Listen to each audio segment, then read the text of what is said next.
master of disguise. The big bad wolf, so casual he was, stretching out his jaws, sharpening his claws. If you should meet the big bad wolf, don't talk to him, walk with him, let him in. No, if you're unlucky enough to meet the big bad wolf,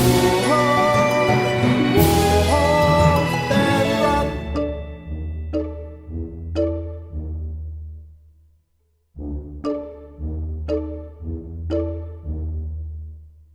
The big bad wolf, he spots a tiny child walking through the wild. Wolf is hell beguiled. The big bad wolf, he licks his juiceless lips, watching as she skips, imagines her with chips. If you should meet the big bad wolf, don't talk to him, walk with him, let him in. No, if you're unlucky enough to meet the big